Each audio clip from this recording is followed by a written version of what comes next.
Uma seleção que conserva muitas das características daquele início promissor do Tite, mas que não consegue convencer. Por que será que a seleção brasileira não consegue empolgar nessa Copa América? A gente foi atrás de explicações e vai trazer elas agora para vocês. Vem com a gente!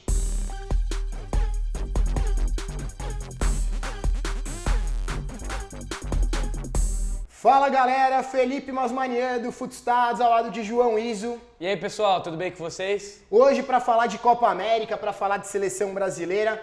Amanhã, terça, tem um dos Brasil e Argentina mais esperados aí dos últimos tempos. Torcedor muito ansioso para esse jogo, mas pouco empolgado com o desempenho da seleção até agora, né, Isa? Exatamente, o torcedor imaginava ver um Brasil e Peru mais vezes, né? Aquele 5-0, aquele futebol envolvente, seleção criando muitas chances. Nos demais jogos, outros três, contra Venezuela, Bolívia e Paraguai, o futebol foi um pouco mais burocrático, né? Um pouco abaixo do esperado. Não, a gente não tá aqui também para falar que tá tudo errado, que a seleção só andou para trás desde as eliminatórias, desde a Copa do Mundo, porque não é bem assim. Várias características foram conservadas daquele time, a gente vai falar disso mais pra frente, mas a gente vai falar da principal mudança, a mudança mais sentida pelos nossos olhos e também pelos números. A gente foi atrás dos números comparando o Brasil do Tite nas eliminatórias, aquela arrancada lá desde a 7ª rodada, e os números da Copa do Mundo também, que manteve um padrão bem parecido com os números da Copa América.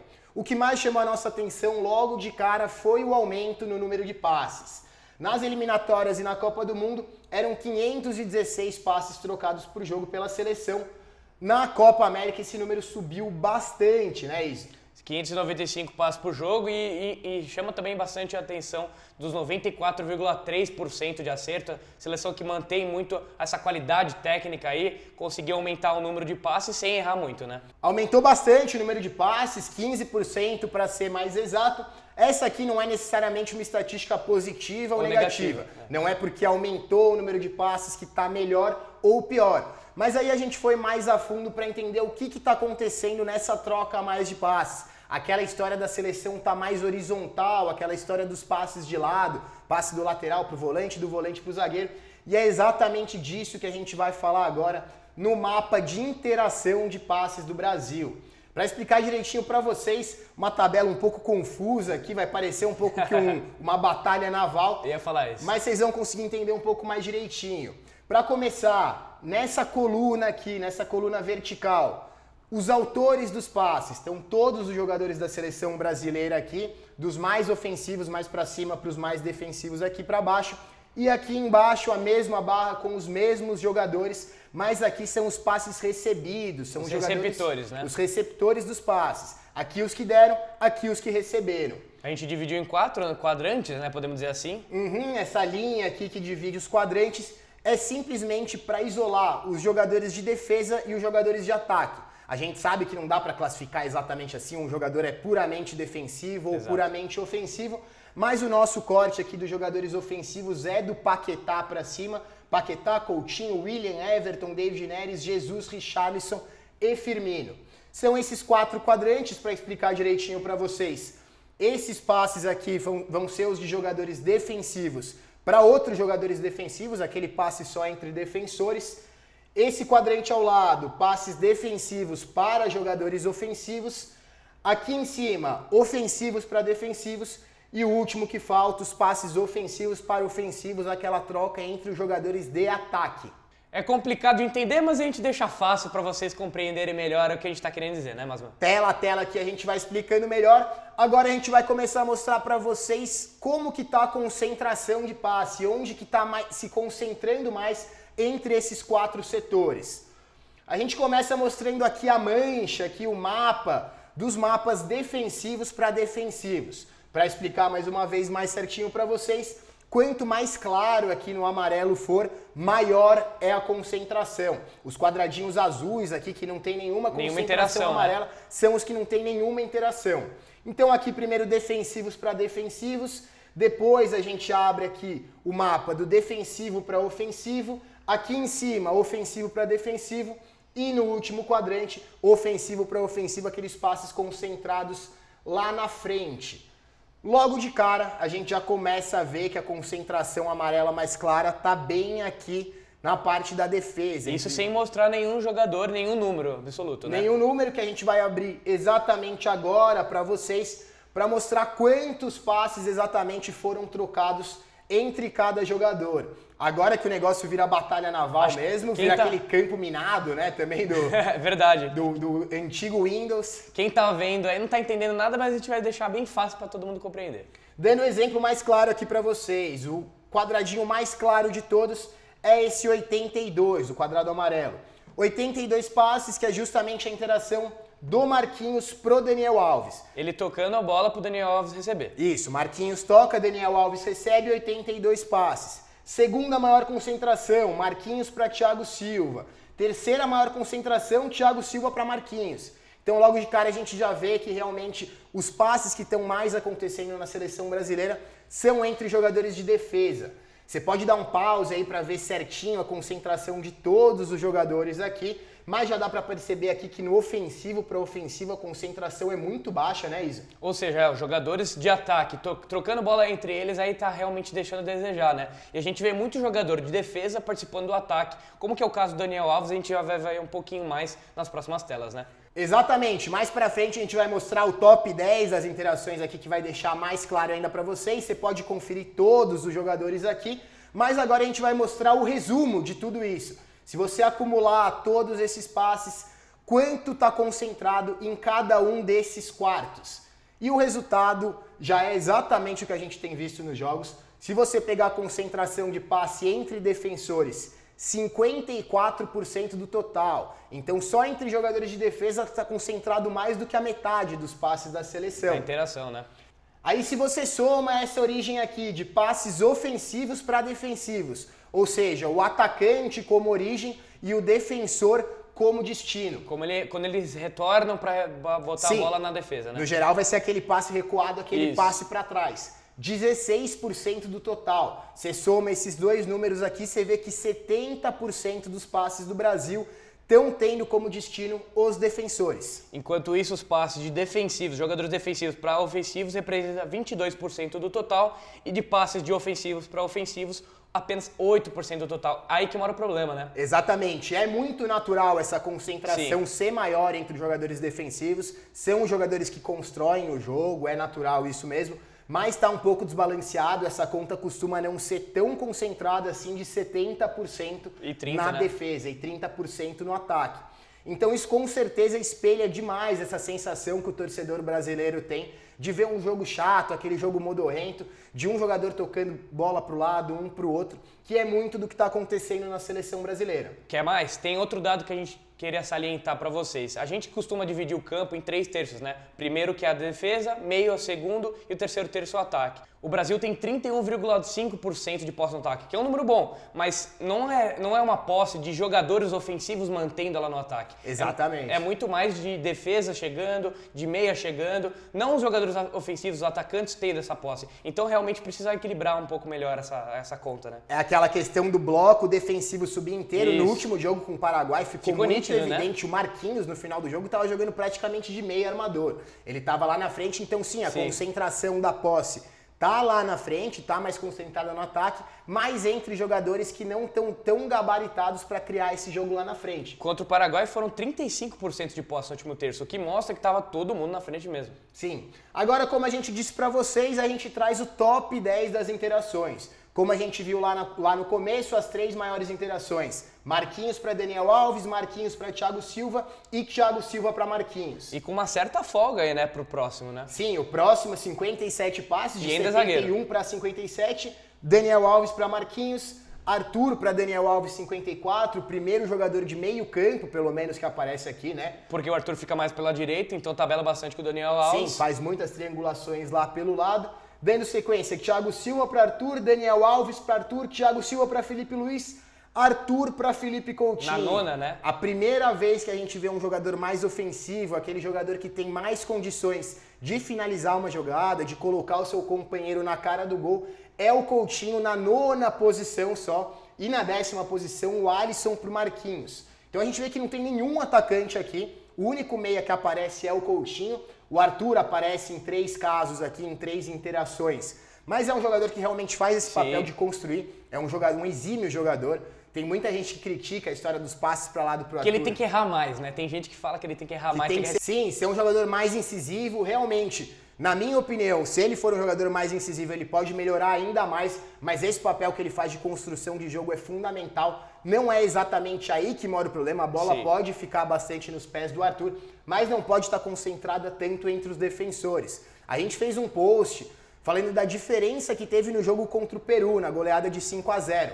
Em todos os jogos, o top 3 de interações ficou entre zagueiros, menos na partida contra o Peru, que o Everton Cebolinha apareceu em 2 das 3 maiores interações. A primeira era assim entre defensores, mas na segunda e na terceira eram passes buscando o Everton. E a gente vai mostrar ela agora para vocês. A gente pega uma escalação aqui se baseando no time que entrou contra o Paraguai, aí volta o Casemiro, volta naturalmente para o time titular. A gente imagina que o time vai ser esse. Talvez o William possa ganhar uma vaga aqui no Gabriel Jesus. O Alexandre talvez vai ser titular no lugar do Felipe Luiz. Que se machucou no último jogo, é dúvida agora para o confronto contra os argentinos. Mas a gente pegou esse time aqui e pegou a porcentagem de passes que esses jogadores recebem. Qual que é o destino final dos passes da seleção brasileira? Aqui no campo defensivo a gente já vê Daniel Alves com 12, Marquinhos e Alexandro com 11 e o Thiago Silva com 10%. No meio de campo tem o Casemiro recebendo 12% também, o Arthur, que é o cara que mais concentra essa posse aqui, 15% dos passes tem como destino o Arthur, é realmente o jogador que faz essa construção do jogo, ele que inicia todo aquele mecanismo de construção. Felipe Coutinho com 9%, Gabriel Jesus com 5%, tá deslocado aqui, né, Isa? Exatamente, ele nunca jogou nessa posição na ponta direita, começou no Palmeiras com ponta esquerda, depois virou centroavante e é até hoje, não vai deixar de ser centroavante. Mas também chama a atenção, você falou do Arthur e do Daniel Alves, são os jogadores mais acionados aí em campo pelo Brasil. Só que o Gabriel Jesus não tem essa capacidade de direcionar o passe, de triangular, que o Tite tem um mantra, né? Que é essa triangulação, de ser um cara associativo, ele não é. O William talvez conseguiria agregar mais nesse ponto. Na época das eliminatórias era o William aqui nessa lateral do campo, era o Paulinho no lugar do Arthur também. Às vezes o Coutinho também, que tem um pouco mais de capacidade associativa. O Renato Augusto no lugar do Coutinho, então são funções muito diferentes desses jogadores que estão substituindo os jogadores daquele início. Mas dando sequência nas porcentagens aqui, Firmino com 6% e o Everton Cebolinha com 8%, essas aqui médias a cada 90 minutos de jogo, não são todos os passes que o Brasil realizou. Quando o Everton está em campo, ele concentra 8% dos passes. Essa porcentagem é boa, sim, um atacante receber essa quantidade de passes, mas aí a questão que a gente quer chegar, o ponto que a gente vai chegar, é que ele está substituindo o jogador mais fundamental que esse time tinha, que era o Neymar. Neymar é envolto em polêmicas aí nesses últimos tempos, mas é um jogador fundamental quando fala de campo, quando fala de bola dentro das 4 linhas. O Neymar faz muita, mas muita diferença mesmo. A gente fez um vídeo para vocês que a gente vai deixar até aqui no card, logo antes de começar a Copa América, mostrando exatamente todas as diferenças do Brasil com e do Brasil sem o Neymar. E não poderia ser diferente, é uma diferença gritante, mas gritante mesmo. O Neymar é fundamental na seleção brasileira e o Everton é quem está precisando substituir ele. A gente falou que ele seria o substituto natural dentro da seleção, até porque um jogador com característica semelhante, Vinícius Júnior, não foi convocado, o William foi substituto, a gente analisou naquele vídeo também, mas realmente, por característica, o Everton é o cara certo, mas ainda assim não é o Neymar, né? Ele não começou a Copa América como titular, né? O David Neres foi escolhido no primeiro jogo, mas depois ele já entrou logo na primeira partida fazendo a diferença, foi conquistando o seu espaço e hoje é talvez o principal jogador da seleção brasileira. A gente falou da concentração de passes que chegam no Everton Cebolinha, 8%, uma média boa. Quando o Neymar está em campo, essa bola chega 12% das vezes para ele. Então dá pra ver que ele tá bem equilibrado lá com o primeiro, com o segundo, jogadores que mais recebem. O Arthur tinha 15%, o Daniel Alves tinha 12% em segundo lugar. E o Neymar seria o segundo jogador mais acionado. Esse recorte aqui, eliminatórias e Copa do Mundo. E se pegar as 16 partidas do Neymar e com o Tite em competições, o Neymar tava no top 3 das interações em todos os jogos. Em 16 dos 16 jogos, ele aparecia lá como pelo menos um dos 3 que mais receberam. Aí se vocês lembrarem, a gente falou que nos jogos da seleção brasileira, o top 3 está concentrado entre os defensores, dá para perceber bastante a diferença que isso faz. Ele foi o jogador mais acionado ainda em 8 dos 16 jogos, em metade. Então dá para perceber que é bem diferente, ele é fundamental, ele pega a posse de bola toma pra ele e faz o jogo acontecer. Faz o jogo acontecer. E agora falando dos números aqui, do comparativo dos dois, em gols marcados, o Neymar 0,51 a cada 90 minutos em campo, nesse recorte de 16 jogos, sempre bom salientar. O Everton Cebolinha tem uma média de 0,4, que é bem boa também, ele tem só 2 gols pela seleção brasileira, mas se você pegar por minutagem, tem 5 jogos completos apenas. A gente falou de semelhanças entre os dois, finalização, o Everton até chuta bastante, 2,40 é um número bom, mas o Neymar 4,90 é o dobro. Quase 5 chutes por jogo. É muita coisa, um ponta, né? Aí o Neymar ainda é um jogador que alia muito bem essa questão de ser um jogador finalizador. E construtor, né? E construtor também, tanto que tem uma média muito alta de 0,57 assistências para gol por jogo. O Cebolinha tem 0,4, já deu 2 assistências também, 2 assistências e 2 gols. Nas assistências para finalização a diferença é bem sentida. 3,82 do Neymar contra 1,6 do Cebolinha. Justamente por isso, o Neymar é um cara que constrói demais o jogo, concentra a posse nos pés dele, sai criando lá pro resto do time. Falando agora em dribles, o Everton Cebolinha é o jogador que mais dribla nas últimas temporadas. A gente falou da média dele no Grêmio, na Libertadores desse ano, que tá em 2,5, que é muito bom. Tá com essa média de 2 aqui, mas ainda assim o Neymar com 2,80. Isso diretamente ligado nas faltas sofridas. Até um número razoável, 1,60, mas o Neymar com 5,4 faltas por jogo. Ele realmente é caçado, é visado e acaba sendo um cara que faz falta nessa questão, né? Ele busca bastante esse contato também, acaba sofrendo um número de faltas muito maior do que qualquer média que a gente vê aí em todos os lugares. Ele sempre está no topo de faltas sofridas em todos os campeonatos.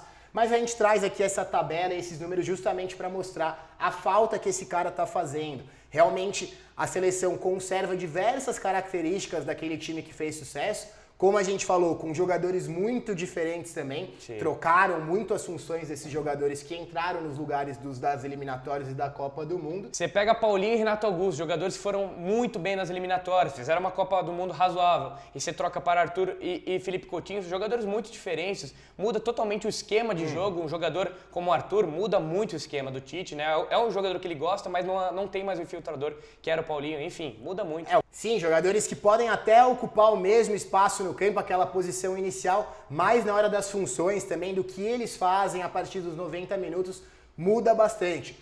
Todos os jogadores de muita qualidade, a gente não está falando que um é melhor do que o outro, é realmente essa questão da característica que muda. E na nossa visão, é por isso, é por todos esses números que a gente passou aqui, que o torcedor brasileiro tá com essa impressão do jogo tá chato, o jogo tá cansando de ver, a galera dormindo. Teve o cara que dormiu lá no Morumbi na estreia, né? Viralizou até. Então essa é a nossa impressão. A gente está bem esperançoso para a partida contra a Argentina. A gente acha que o Brasil tem total condição de levar essa partida, até porque a Argentina não se encontrou até agora na Copa América também. E além disso, que a Argentina tem uma dificuldade histórica contra o Brasil. O Brasil sempre consegue ter uns resultados positivos contra a Argentina, resultados memoráveis. Enfim, e outra coisa que eu ia falar também, a gente não está falando que Paulinho e Renato Augusto devem voltar, que eles têm que ser titulares. Não é isso. Tiveram o seu momento, né? Sim, estamos ressaltando as qualidades de cada um desses jogadores, mas agora o momento é desses também, né? Do Arthur e do Coutinho.